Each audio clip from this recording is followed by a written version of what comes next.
అభివృద్ధి అంటే కేవలం కాంక్రీట్ నిర్మాణాలు, ఐటీ టవర్లు మాత్రమే కాదు. పరిశుభ్రమైన గాలి, పచ్చని ప్రకృతి కూడా. భవిష్యత్తు తరాలకు మనం ఇవ్వగలిగే అత్యుత్తమ వారసత్వం, ఆరోగ్యకరమైన పర్యావరణం. నారా చంద్రబాబు నాయుడు గారి దార్శనికత ఆర్థిక సంస్కరణలకే కాక ప్రకృతి పరిరక్షణకు కూడా పెద్దపీట వేసింది. 1998 సెప్టెంబర్ 10న ఆయన ప్రారంభించిన పచ్చదనం పరిశుభ్రత అని వినూత్న కార్యక్రమం హరిత ఆంధ్ర నిర్మాణానికి అంకురార్పణ చేసింది. ఈ మిషన్ రాష్ట్రాన్ని హరిత విస్తీర్ణంలో ఎలా ముందుకు నడిపించింది? పరిశుభ్రతను ఒక ప్రజా ఉద్యమంగా మార్చడంలో చంద్రబాబు విజన్ గురించి ఇప్పుడు తెలుసుకుందాం.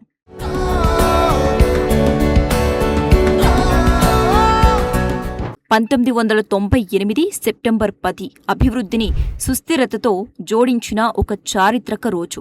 అప్పటి ఆంధ్రప్రదేశ్ ముఖ్యమంత్రి నారా చంద్రబాబు నాయుడు గారు పచ్చదనం పరిశుభ్రత అనే మిషన్ ప్రారంభించారు.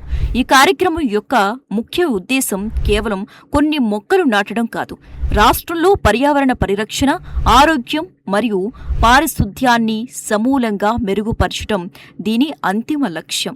ఆంధ్రప్రదేశ్ను హరిత ఆంధ్రగా మార్చే సంకల్పంతో రాష్ట్ర వ్యాప్తంగా పెద్ద ఎత్తున మొక్కలు నాటే కార్యక్రమానికి శ్రీకారం చుట్టారు. ఇది హరిత విస్తీర్ణాన్ని పెంచటానికి, వాతావరణ సమతుల్యతను కాపాడటానికి తీసుకున్న ఒక భవిష్యత్తు దార్శనికతతో కూడిన నిర్ణయం.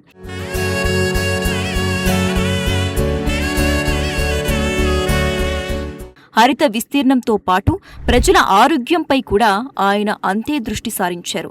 ఈ కార్యక్రమం కింద పట్టణాలు మరియు గ్రామీణ ప్రాంతాలలో పరిశుభ్రతను మెరుగుపరచడం కోసం వ్యర్థ పదార్థాల సమర్థవంతమైన నిర్వహణపై ప్రత్యేకంగా దృష్టి పెట్టారు. పరిశుభ్రమైన వాతావరణం ఆరోగ్యకరమైన సమాజాన్ని సృష్టిస్తుందని నమ్మిన ఆయన ఈ మిషన్ విజయవంతం కావటానికి స్థానిక సంస్థలు మరియు ప్రభుత్వ అధికారులతో జవాబుదారీతనాన్ని పెంపొందించారు. పారిశుద్ధ్య పనులకు అధికారులు నేరుగా బాధ్యత వహించేలా చేశారు. చంద్రబాబు నాయుడు గారు కేవలం ఆదేశాలను జారీ చేయకుండా ఈ మిషన్ను ఒక ప్రజా ఉద్యమంగా మార్చడానికి ప్రయత్నించారు. దీని అమల్లో ప్రజలను క్రియాశీలకంగా భాగస్వామ్యం చేయడం ద్వారా ప్రతి పౌరుడు తన ఇంటి, తన గ్రామం యొక్క పచ్చదనం, పరిశుభ్రతకు బాధ్యత వహించేలా చేశారు.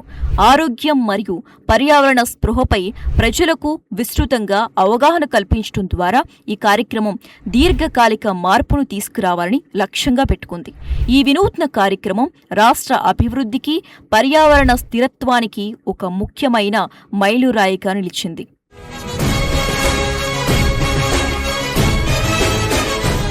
పచ్చదనం పరిశుభ్రత కార్యక్రమం నారా చంద్రబాబు నాయుడు గారి పాలనలో ఐటీ విప్లవంతో పాటు హరిత విప్లవాన్ని కూడా సమాంతరంగా నడిపించడం ఆయన పాలన విధానంలోని సమతుల్యతను తెలియజేస్తోంది. పచ్చదనాన్ని పెంచడం, వ్యర్థ పదార్థాల నిర్వహణపై దృష్టి సారించడం ద్వారా ఆయన ఆరోగ్యకరమైన, సుస్థిరమైన ఆంధ్రప్రదేశ్ను నిర్మించడానికి కృషి చేశారు.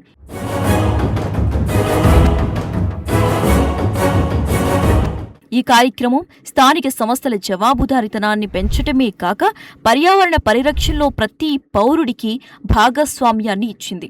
హరిత ఆంధ్ర ఆయన పాలన కాలంలో నిలిచిపోయే గొప్ప ఆదర్శవంతమైన కార్యక్రమాలలో ఒకటిగా నిలిచిపోయింది.